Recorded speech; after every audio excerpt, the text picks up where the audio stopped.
तो बच्चों, कल हमने सामाजिक गतिशीलता पर चर्चा की थी और सामाजिक गतिशीलता के प्रकारों पर प्रकाश डाला था।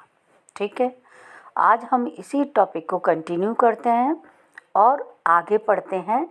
सामाजिक गतिशीलता के निर्धारक कौन कौन से हैं, अर्थात डिटरमिनेंट्स ऑफ सोशल मोबिलिटी। चलिए टॉपिक को शुरू करते हैं। थॉमस फॉक्स एवं एस.एम. मिलर ने अंतरपीढ़ी व्यावसायिक परिवर्तनों का अध्ययन किया।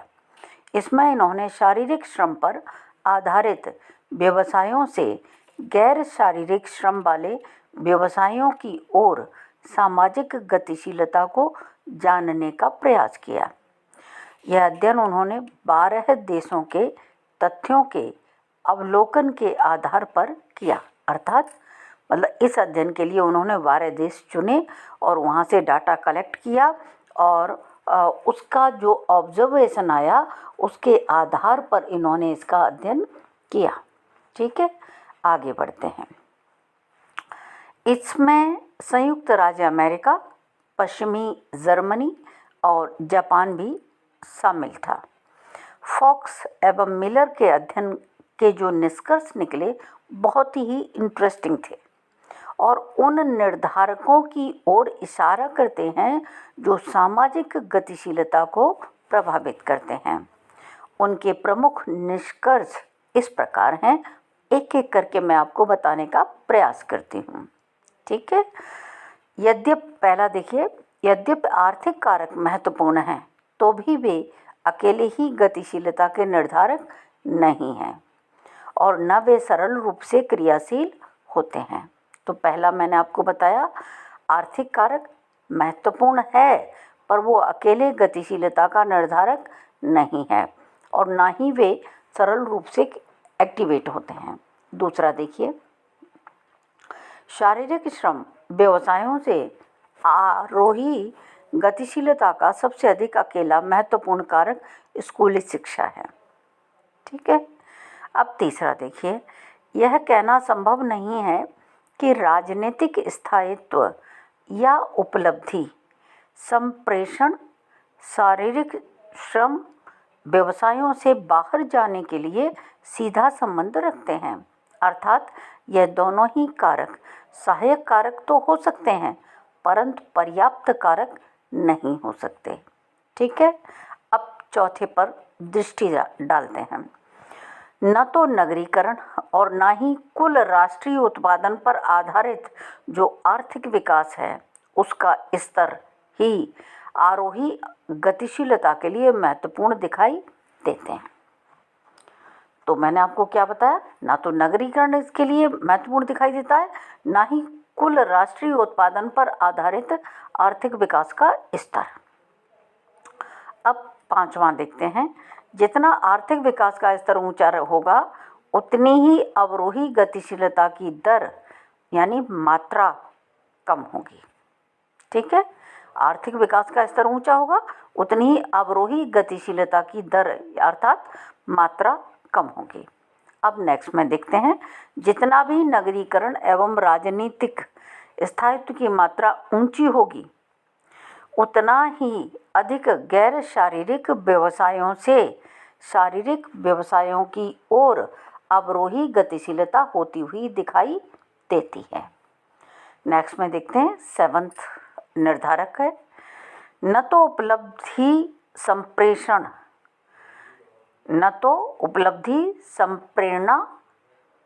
संप्रेषण और न ही स्कूली शिक्षा अवरोही गतिशीलता से महत्वपूर्ण ढंग से संबंधित दिखाई देती है। मैंने आपको क्या बताया है, ना तो उपलब्धि संप्रेरणा और ना ही स्कूली शिक्षा, ये दोनों के दोनों ही अवरोही गतिशीलता से महत्वपूर्ण ढंग से संबंधित दिखाई नहीं देते हैं। ठीक है, नेक्स्ट में एक और देखिए, विभिन्न देशों के मध्य भिन्नता अधिकतर 5 चरों के कारण उत्पन्न हुई दिखाई देती है।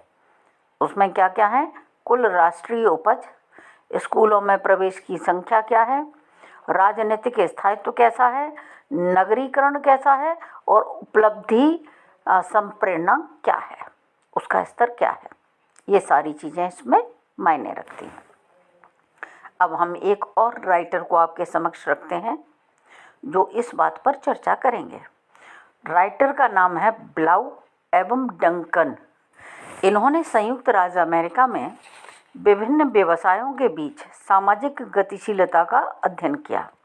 उन्होंने 17 व्यावसायिक समूहों को लिया जिन्हें 3 श्रेणियों में बांटा। कितने लिए? 17।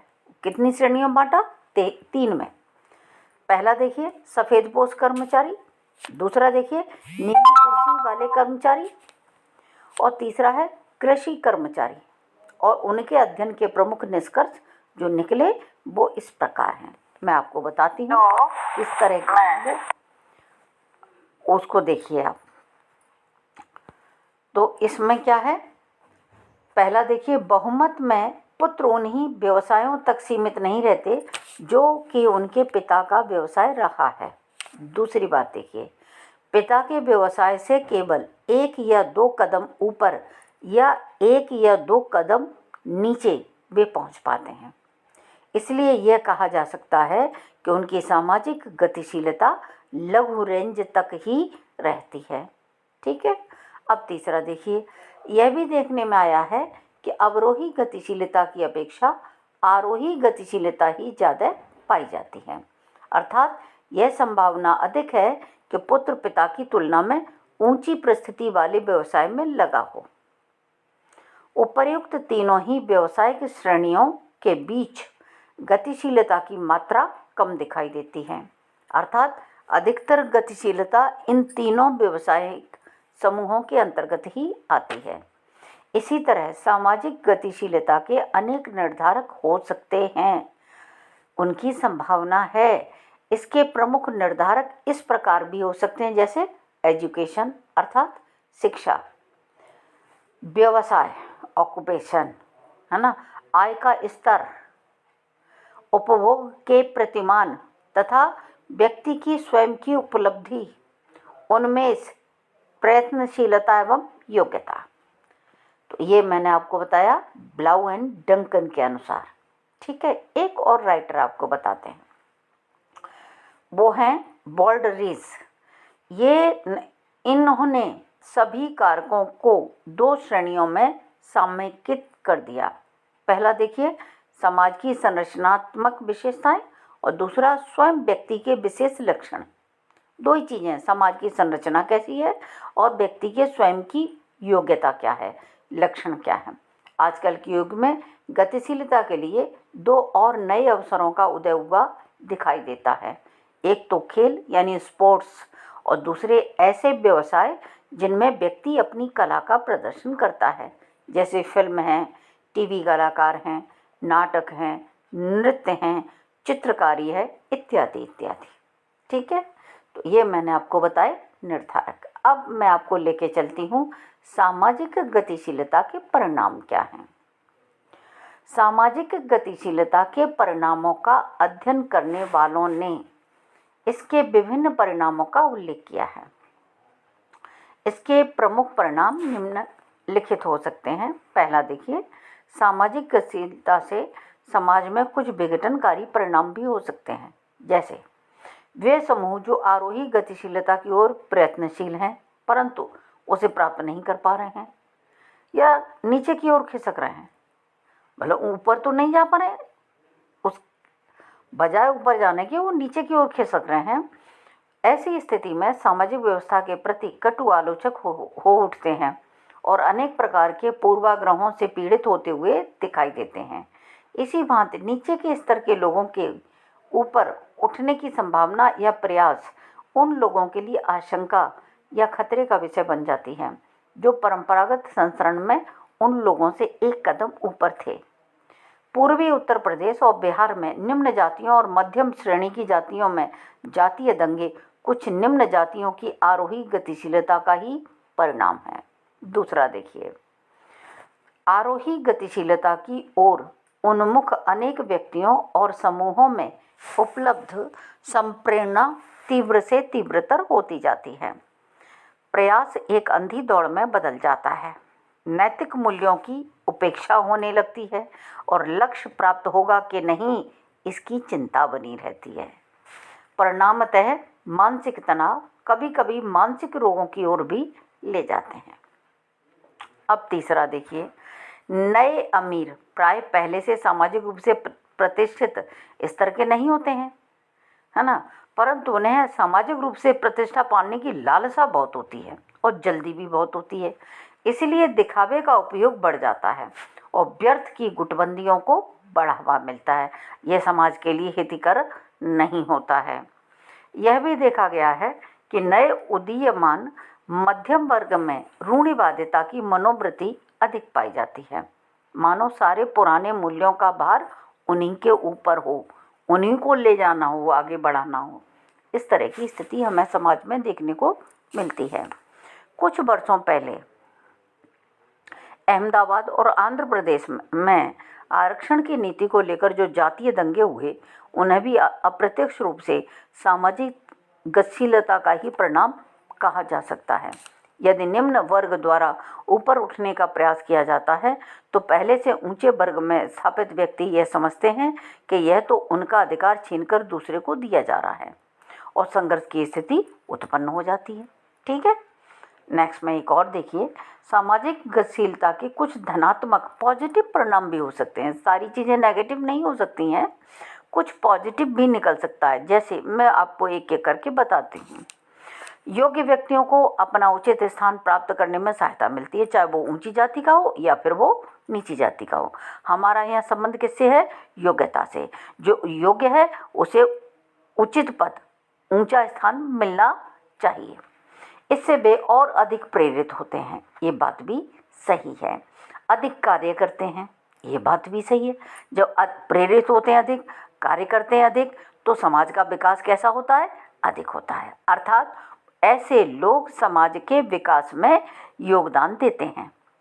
इसके अतिरिक्त यह सामाजिक संरचना को लचीला बनाती है, जिससे सामाजिक प्रगति की संभावनाएं बढ़ जाती हैं। इतना ही नहीं, सामाजिक गतिशीलता के अक्सर मानवीय संसाधनों का सही दिशाओं में वितरण और उपभोग संभव बनता है। यह भी आप कह सकते हैं कि सामाजिक गतिशीलता की व्यवस्था सामाजिक न्याय के सिद्धांत पर आधारित है।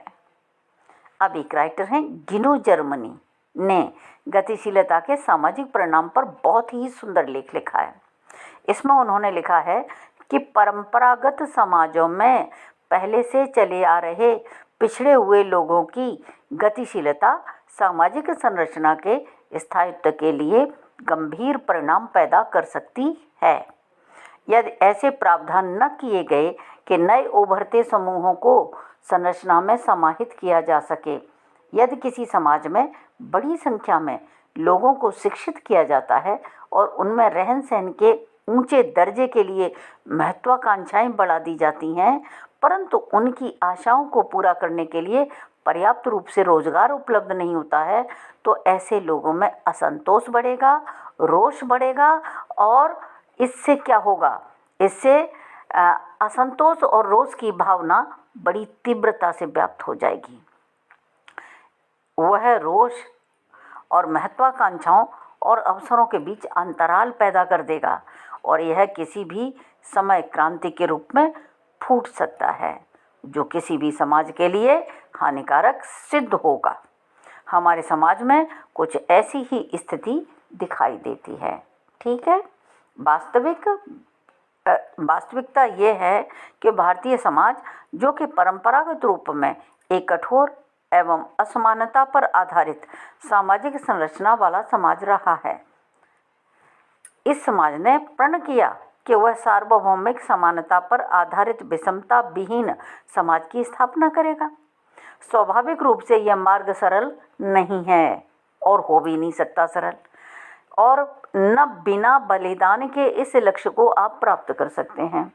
समाज के प्रबुद्ध वर्ग के सक्रिय सहयोग के बिना समानता पर आधारित समाज की स्थापना का सपना अधूरा रह जाएगा।